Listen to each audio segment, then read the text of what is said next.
কম বেশি সবাই কিন্তু ভর্তা পছন্দ করে। আজকে কিন্তু আমিও খুব সহজে এবং খুবই লোভনীয়ভাবে তোমাদেরকে একটা ভর্তা বানিয়ে দেখাবো। দেখো কতটা লোভনীয় লাগছে। চলো পুরো রেসিপিতে চলে যাই। ভর্তা বানানোর জন্য নিয়েছি পেঁয়াজ, রসুন, শুকনো মরিচ এবং শুটকি।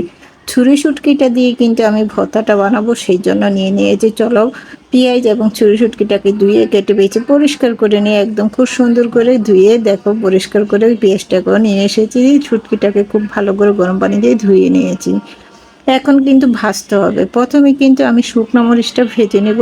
শুকনো মরিচটা ভাজার জন্য তাওয়া দিয়ে দিয়েছি, হালকা কিন্তু একটু তেল দিয়েছি, তাহলে কিন্তু মরিচের কালারটা খুব সুন্দর থাকবে। দেখো খুব ভালো করে কিন্তু মরিচটা ভেজে নিয়েছি, ঠিক এরকম, বেশি একটা ভাজা যাবে না। মরিচগুলি তুলে নিলাম। এখন এই কড়াইতে কিন্তু একটা রসুন দিয়ে দিয়েছি, রসুনের খোসাগুলিও কিন্তু ভেজে নিব। তার সাথে দিয়ে দিয়েছি পেঁয়াজ। পেঁয়াজটা কিন্তু ভেজে ভর্তাতে দিলে ভর্তাটা আর নষ্ট হবে না, অনেক দিন রেখে খাওয়া যাবে। পেঁয়াজ এবং রসুনটাকে খুব ভালো করে ভেজে নিচ্ছি। খুব ভালো করে ভেজে নিয়েছি। পেঁয়াজটা এমনভাবে ভাজবে যেন পুড়ে না যায়, হালকা ভেজে নেবে। রসুনটাও ভেজে নিয়েছি, পেঁয়াজ রসুনটা ভেজে তুলে নিলাম। এই কড়াইতে কিন্তু শুটকিটা ভেজে নেব। শুটকিটা ভাজার জন্য দিয়ে দিয়েছি। শুটকিটাকেও কিন্তু ভাজার জন্য এক চিমটি তেল দিয়ে দিব, তাহলে কিন্তু শুটকিটা মাছ ভাজার মতো মচমচা হয়ে যাবে। শুটকিটা কিন্তু নেড়ে চেড়ে কিছুক্ষণ ধৈর্য ধরে ভেজে নিতে হবে, তাহলে কিন্তু শুটকিটা খুব ভালো করে ভাজা হয়ে যাবে। শুটকিটা কিন্তু খুব সুন্দর করে দেখে এপিট ওপিট করে আমি লাল করে ভেজে নিয়েছি। শুটকি ভাজাটা হয়ে গিয়েছে। এখন কিন্তু শুটকি ভাজাটা আমি নামিয়ে নিব। তাওয়ার মধ্যে কিন্তু একটু মাছ ভাজার মতো এভাবে নেড়ে চেড়ে কিন্তু শুটকিটা ভাজলে, একটু সময় নিয়ে ভাজতে হবে, তাহলে কিন্তু শুটকিটা এপিট ওপিট ভালো করে ভাজাটা হয়ে যায়। শুটকি ভাজাটা হয়ে গিয়েছে, এখন নামিয়ে নিচ্ছি। ভাজাভাজি শেষ। দেখো সব কিছু ভাজাভাজি শেষ করে এখন রেডি করে নিয়েছি, যে চলে যাব শিলপাটায়। শিলপাটায় অবশ্যই ভর্তাটা বানাতে চেষ্টা করবো, কারণ ব্লেন্ডারের ভিতরে অত একটা মজা হবে না ভর্তাটা। প্রথমেই কিন্তু শুকনো মরিচটা আর লবণটাকে শিলপাটায় বেটে নেব।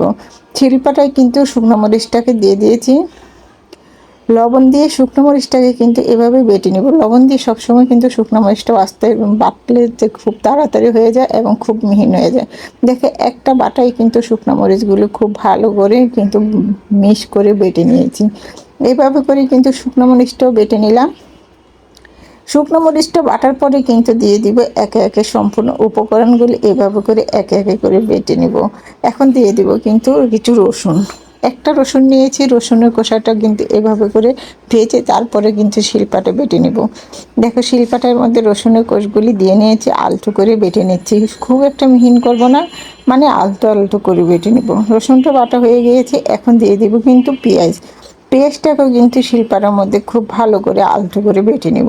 পেঁয়াজটা দিয়ে নিয়েছি। পেঁয়াজ ভাজাটা আর কি, পেঁয়াজ কাঁচা পেঁয়াজটা আমি এখানে ব্যবহার করি না, তোমরা চাইলে ব্যবহার করতে পারো।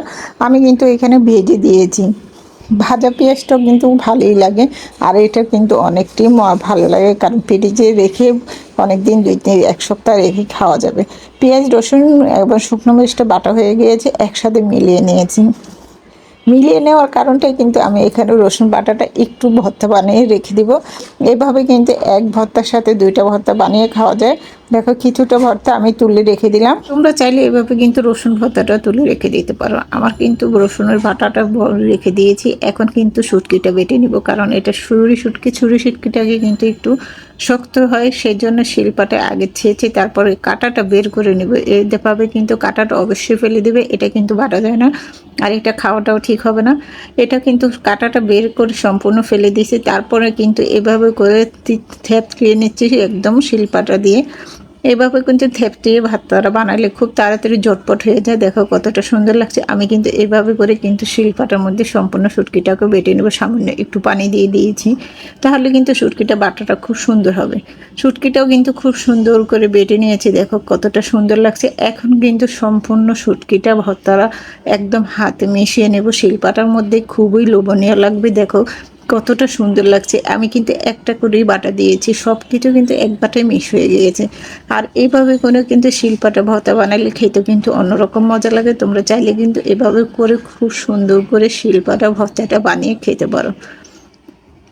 শিলপাটার ভর্তা কিন্তু সবাই পছন্দ করে, কিন্তু একটু কষ্ট কষ্ট হলেও কিন্তু ভর্তাটা খেতে খুবই ভালো লাগে। দেখো সব কিছু কিন্তু বাটাবাটি শেষ, এখন কিন্তু হাতে সম্পূর্ণ ভর্তাটাকে মিশিয়ে নেব। হাত দিয়ে কিন্তু খুব ভালো করে মিশিয়ে নিয়েছি, দেখো কতটা সুন্দর লাগছে।